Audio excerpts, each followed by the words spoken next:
Vítam vás kanál Mycelinárium, moje meno je Juraj a učíme sa, ako pestovať huby v domácom prostredí za nízku cenu.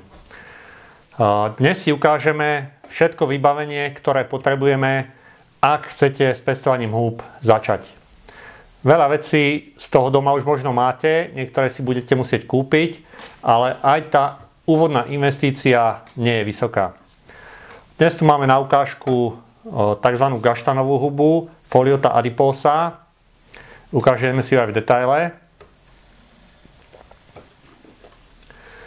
Je to vynikajúca huba, má veľmi jemnú chuť, mierne orieškovú, chrumkavá, mäsitá, vynikajúca do polievok, do omáčok, k mäsu a podobne. Ak ste sa rozhodli, že chcete skúsiť pestovať doma huby, prvá vec, ktorú musíte mať, je tlakový hrniec. Takýto tlakový hrniec, ako mám ja, stojí zhruba 70 € a to je v podstate najväčšia položka, ktorú budete potrebovať. Veľa z vás predpokladám, že doma tlakový hrniec už má, ale pozor, dôležité je, aby tlakový hrniec dokázal vyvinúť tlak 1 baru. Obyčajné lacné tlakové hrnce dokážu vyvinúť tlak iba pol baru. My potrebujeme tlak 1 bar alebo 15 PSI. Tento, čo mám ja, má dve polohy a to je pol baru a 1 bar. Čiže tento tlakový hrniec dokáže vyvinúť aj tlak 1 bar a objem má 7,5 litra. 7,5 litra je v podstate minimum, ktoré musíte mať. Menšie neodporúčam a väčšie kľudne, ak chcete, môžete si kúpiť väčší. Dá sa povedať, že čím väčší, tým lepší. Ďalšia položka je zváračka na sáčky. Takáto obyčajná kuchynská zváračka na sáčky stojí zhruba 30 €. Konkrétne táto, čo mám ja, robí dvojitý zvar. To znamená, že robí dva zvary nad sebou a ak by náhodou jeden nebol úplne dokonalý, ten druhý to poistí. Takže výborná vec. Takisto veľa ľudí ju doma má a používa bežne v kuchyni. Tlakový hrniec takisto nemusíte ho používať len na huby, ale hodí sa aj bežne do domácnosti, do kuchyni. Zváračka takisto. Ďalšou položkou je tmel. Je to tmel na motory, je to tmel, ktorý vydrží vysokú teplotu a bezpečne znesie aj tlakový hrniec. Stojí zhruba 7 € a vydrží vám niekoľko rokov, pretože my používame veľmi maličké množstva. Používame ho napríklad na výrobu takýchto viečok. To si ukážeme v jednej z ďalších epizód. A tým sa dostávame k ďalšej položke a to sú sklenené poháre a obyčajné viečka. Ja ich mám zadarmo, v obchode stoja pár centov, nie sú drahé. Veľa ľudí ich má z rôznych vecí, čo si kúpite v obchode. Veľa ľudí ich vyhadzuje, ja si ich odkladám a používam ich na pestovanie húb. Ďalšou položkou je umelé polyesterové vlákno. Takéto nejaké používa sa ako výplň do vankúšov, takže stačí, ak si kúpite nejaký malý 200 gramový vankúš, to znamená, že má 200 gramov výplne a 200 gramov vám vydrží niekoľko rokov a taký malý vankúšik stojí zhruba 2 €, možno aj menej. Ďalšou položkou, čo tu máme, je obyčajná papierová maliarská maskovacia páska. Tá stojí zhruba euro 50. Dôležitá je dezinfekcia. Odporúčam izopropyl alkohol. Ja používam aj takéto niečo na ruky a potom rozprašovač na všetko ostatné. Šetrí vám to tú dezinfekciu, takže veľmi dobrá vec je používať rozprašovač. Jedna fľaša litrová vám vydrží možno 1 až 2 roky a stojí nejakých 5 €. Takže nie je to veľká položka a vydrží vám to veľmi dlho. Ďalšou položkou, čo tu máme, sú sterilné striekačky a ihly. Ja som si kúpil 100 kusov striekačiek, 100 kusov ihiel.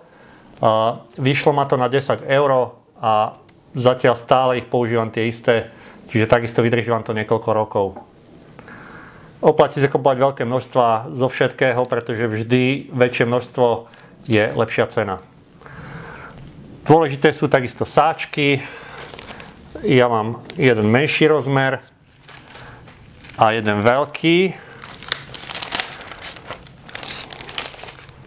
Kupujem ich po 100 kusov, pretože takisto 100 kusov je veľmi lacné.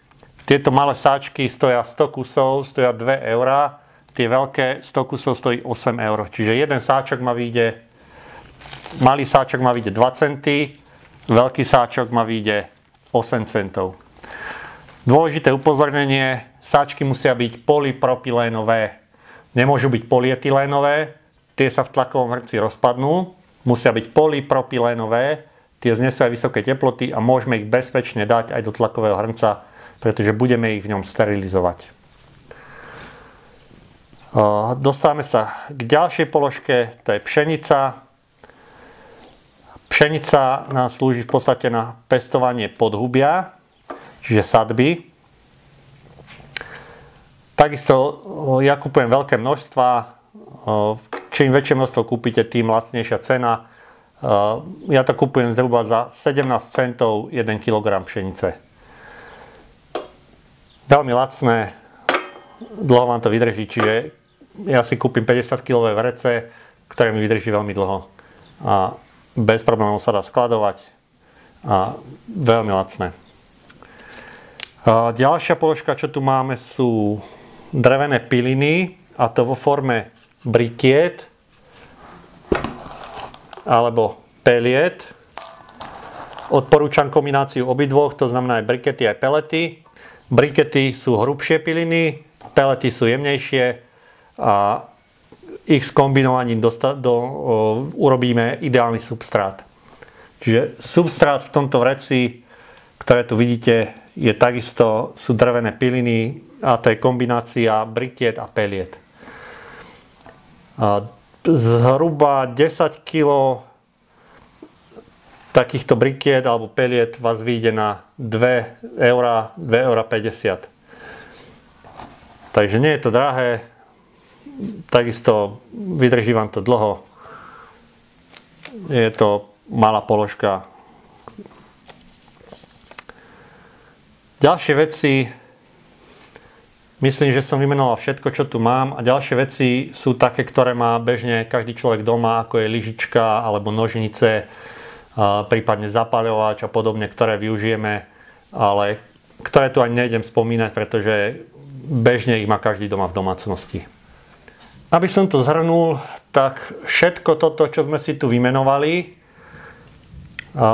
vás vyjde asi na 150–160 €, pokiaľ nič z tohto doma nemáte. A toto je v podstate jediná úvodná investícia, ktorú musíte urobiť. A všetko ostatné už potom budete kupovať za pár centov.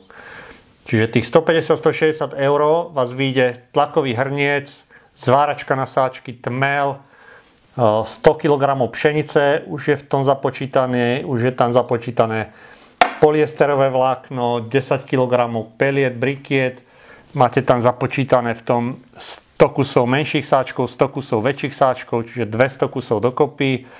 Je v tom započítaných aj 100 kusov striekačiek a 100 kusov ihiel. Je v tom započítaná aj dezinfekcia. A myslím, že som vymenoval všetko. Čiže toto je tá úvodná investícia, ktorú keď urobíte, tak môžete smelo huby pestovať a všetko ostatné, čo budete robiť, vás už bude stáť len niekoľko centov. Takýto sáčok, ktorý tu vidíte, vás naučím vyrobiť za cenu zhruba 50 až 60 centov. Celý takýto sáčok. Všetky ostatné, napríklad takéto sáčky, čo si môžete kúpiť v obchode originál na pestovanie húb vás výjdu zhruba na 1 euro, aspoň u nás na Slovensku, pretože vieme ich objednať len cez Amazon, kde je drahé poštovné, aj tie sáčky sami o sebe sú drahé. Ja vás naučím, ako si ich vyrobíte za 3 centy. Malý sáčok už pripravený na podhubie, na pestovanie podhubia a veľký sáčok na pestovanie húb za cenu zhruba 9 centov. Takže všetky tieto veci, ktoré budeme už ďalej používať, budú stať skutočne niekoľko centov. Myslím, že na túto epizódu to stačí. Dúfam, že som na nič nezabudol. A ak sa rozhodnete teda huby pestovať, prvá dôležitá vec je nájsť si dobrý tlakový hrniec s objemom minimálne 7,5 litra, ktorý vie dosiahnuť tlak 1 bar, zváračku na sáčky, tmel a sáčky, opakujem, musia byť polypropylénové, musia mať značku PP. To je veľmi dôležité. A tá úvodná prvotná investícia je zhruba 150 až 160 eur. Viac do toho nemusíte dávať. Potom si už budete kupovať iba sáčky, pšenicu, piliny a to je celé. Už nič iné ďalej kupovať nebudete. Ďalšie položky, ktoré budete platiť, budú skutočne stáť len niekoľko centov. Myslím, že túto epizódu by som tu ukončil. Ďakujem vám za pozornosť a ak sa vám video páčilo, nezabudnite sa prihlásiť na odber, dať like a uvidíme sa pri ďalšej epizóde, kde si ukážeme už konkrétne veci, ako budeme postupovať ďalej, čo si budeme musieť kúpiť, nejaké podhubia, aké húby si začneme pestovať, s čím začať a tak ďalej a tak ďalej. Dovidenia.